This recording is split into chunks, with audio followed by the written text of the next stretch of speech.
السلام عليكم ورحمة الله.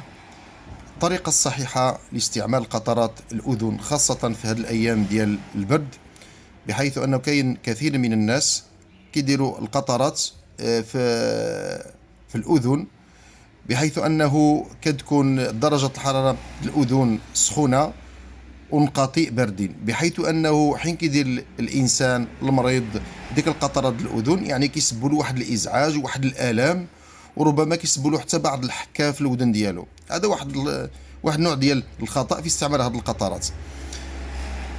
الصحيح في استعمالها أنه كنشدوا مثلا هذه القطرة ديال الودن على سبيل المثال، وكنديروها في اليد هكذا، كتبقى لنا واحد 5 دقائق حتى كتسخن واحد شويه، عاد كنديروها في الودن.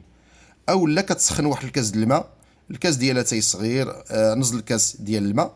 ديك الكاس الصغير كيكون فيه الماء دافئ، ماشي سخون بزاف ولكن دافئ، بحيث انه كنحطوا فيه هذه القرعه هذه، بحيث انه كتبقى واحد 4 5 دقائق حتى كيسخنوا ديك الماء ديال القطرات، عاد كنديروهم في الودن.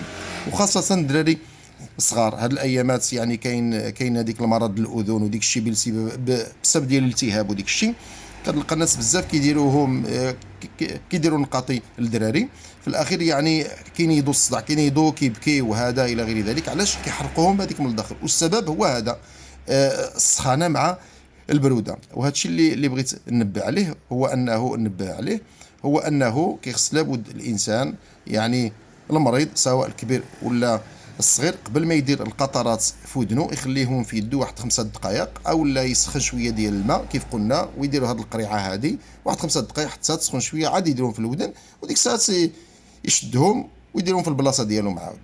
هذا الشيء اللي كاين. وارجو من الله تبارك وتعالى ان يشافي الجميع وان يعافي الكل. والسلام عليكم ورحمه الله وبركاته.